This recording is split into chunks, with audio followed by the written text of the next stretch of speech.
जय श्री राम। स्वागत है मेरे परम प्रिय भाई बहन। नवरात्रि में जो हर भाई बहन के लिए जो श्रद्धा पूर्वक अखंड दिया की स्थापना करते हैं, उनकी कम से कम आधा चिंता अखंड ज्योति को लेकर रहती है। कैसे हम ज्योति बनाएं जिससे हमारी ज्योति बुझे नहीं और अच्छी तरह से जय जय सिया राम अनुष्ठान हमारा संपन्न हो जाए। मान लिया किसी कारण से बुझ भी जाती है तो बिल्कुल आप चिंता न करें, कहीं कोई दोष नहीं लगता है। अगर ऐसा कुछ हो गया तो आपका कोई दोष है तो दूर हो गया, माँ ने अपने ऊपर ले लिया, क्योंकि दिया जो है माँ का ही रूप माना जाता है इस नवरात्रि पूजा में। और बाद में जो भी पूजा होती है वो ब्रह्म का रूप माना जाता है और ब्रह्म से ही पूरा संसार है, इसलिए चिंता ना करें, पर प्रयत्न अवश्य कीजिए अच्छा दिया बनाने के लिए। तो आप दिया जो है रक्षा सूत्र से भी ये बत्ती बना सकते हैं और इसके बाद में ये जो कापूस से रुई है इससे बनाना उचित रहता है। और आजकल तो रेडीमेड भी पूजा की दुकान पे ये मिल जाती है। अगर आप रेडीमेड भी लाते हैं तो लाने के बाद में अच्छी तरह से जो उसको मल लीजिएगा, मसल लीजिएगा, जिससे आपको परेशानी ना हो। इसका लेंथ कितना होना चाहिए तो अमूमन 24 घंटे के अंदर आप समझ सकते 1 अंगुल जो है दिया जय जय सिया राम हो जाता है, अथवा लगभग कम ज्यादा हुआ उसके ऊपर लाना पड़ा। तो हमें 9 दिन का अनुष्ठान है तो कितना होना चाहिए, 9 अंगुल होना चाहिए। तो ये 4 अंगुल हो गया, इसके बाद में 8 अंगुल हो गया और आप इसको 3 अंगुल एक्स्ट्रा मान लीजिए। कई बार आप काट रहे हैं, ज्यादा कट गया, कभी कुछ हो गया तो एक्स्ट्रा को लेकर के नीचे ऊपर लेकर के 12 अंगुल। इतनी लंबी बत्ती पर्याप्त है, पर अभ्यास न होने के कारण कई बार जय जय सिया राम हो जाता है, ज्यादा कम कट गया, इसलिए आपने इसमें 3 अंगुल और जोड़ दिया। तो इसको हम ऐसे जोड़ सकते हैं, 4 हुआ, 8 हुआ, इसके बाद में 12 हुआ और 12 के बाद में 12 3 15 हुआ। इतने लेंथ का जो है अखंड दिया होना आवश्यक है। तो हमने यहाँ से इसको जय जय सिया राम कर दिया। अब इसके बाद में ये घी रखा हुआ, हल्का सा ये घी लिया और हाथ में लगाया और इसको हमने पतला किया, क्योंकि बहुत मोटा है। आप ये मेडिकल से जो रुई मिलता है ना, और भी अच्छी रुई रहती है, तो पूजा की दुकान से रुई ना लेकर के मेडिकल से लेंगे ना तो और भी अच्छा रहेगा। और जब भी आप बत्ती बनाएं तो आप देखें बहुत टाइट ना हो। अच्छा अगर बड़ा है आपका ये अखंड ज्योति का, तो अगर 2 बत्ती उसमें एक साथ में लग जाए तो और भी उत्तम है, आपको सेवा करने में बढ़ाने में आराम रहता है। पर अगर आपने सिंगल भी रखा है तो बहुत टाइट ना हो, आराम से वो ऊपर नीचे आप उसको बढ़ा सकें, जिसके कारण पर्याप्त रूप से घृत दिया को प्राप्त होता रहे। नहीं तो टाइट हो जाने से घृत प्राप्त होने में समस्या आती है। इसके लिए जो है हल्का सा ढीला रखना उचित रहेगा। इस तरह से आप खूब अच्छी तरह से बत्ती को मल लीजिए। इसके बाद में इस तरह से आप उसको सीधा मसलने के बाद में फिर इसको लेकर के ऐसे यथासंभव खूब मल दीजिए। अगर 2 लोग हैं तो एक व्यक्ति पकड़ लेंगे। तो इस तरह से जितना टाइट हो जाएगा उतना ही अच्छा रहेगा और मजबूत हो जाएगा, क्योंकि कई बार ये जो कॉटन है घी में रहने के बाद में फूल जाता है, तो आप जब बत्ती बढ़ाते हैं तो मुश्किल से ऊपर आता है, तो थोड़ी समस्या आती है। इसलिए ये जितना टाइट आप पहले इसको कर देंगे उतना ही अच्छा रहेगा। जैसे बच्चों को बालपन में जितना अच्छा आप संस्कार देते हैं उतना अच्छा रहता है, आपके एक इशारे पर वो कार्य कर लेते हैं। और नहीं जय जय सिया राम मन मौजी हो जाते हैं, आप 4 बार बोलेंगे तो भी आपके अनुकूल कार्य नहीं होता है।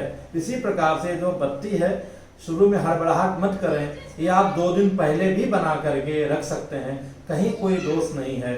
जो पूजन सामग्री है वो भी आप 1 हफ्ता 10 दिन पहले भी ला के रख लेंगे, व्यवस्था कर लेंगे। ये सब जो बनाया हुआ है ये सब 2-3 दिन पहले सब करके रख लीजिए, ताकि नवरात्रि के दिन आप जय जय सिया राम अच्छी तरह से माँ की सेवा कर पाएं।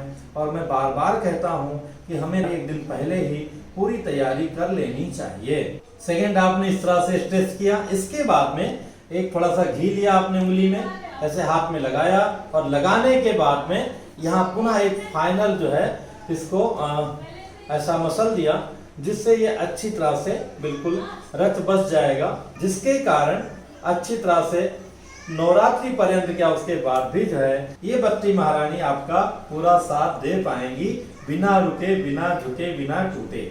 इसके बाद में आपने ये लेके रखा है, इसमें आपने डाल दिया। ये मेरा माप था 15 अंगुल का। अगर आपको अभ्यास नहीं है तो आप 2-3 अंगुल ज्यादा भी ले सकते हैं, कहीं कोई दोष नहीं लगेगा। पर जिनका अभ्यास है उनके लिए 12 से 15 अंगुल लेना उत्तम है।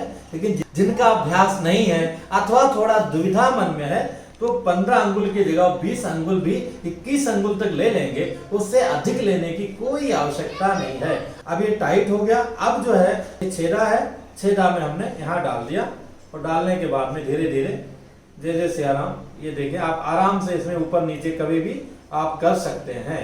तो इस प्रकार से करके हमने इसमें लगा दिया। ये सबसे सुलभ आरामदायक ये अखंड ज्योति है जिसमें आप अच्छी तरह से लगा दिया।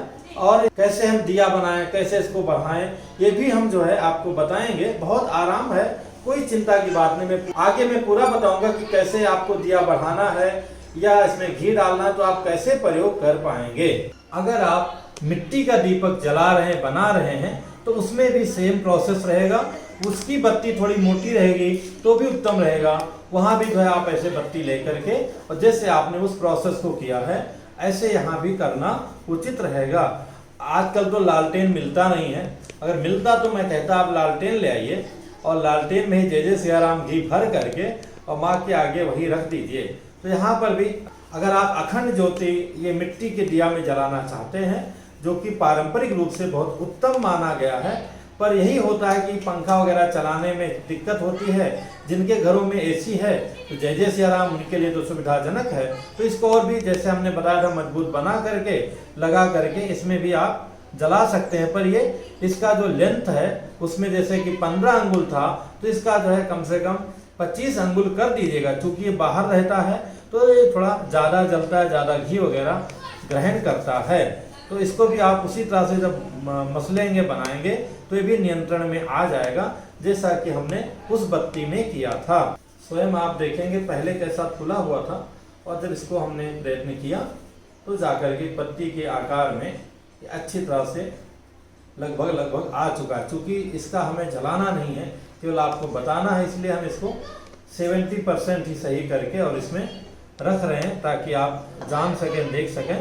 तो इस तरह से इसमें भी आप प्रज्वलित कर सकते हैं। अगर उचित लगे तो आप भी अच्छी बातों को शेयर कीजिए। फिर मिलूंगा एक नई जानकारी के साथ में। जय श्री राम। ओम शिव शंकर बम भोले भोले, ओम शिव शंकर बम भोले, ओम शिव शंकर बम भोले भोले, ओम शिव शंकर बम भोले। क्यों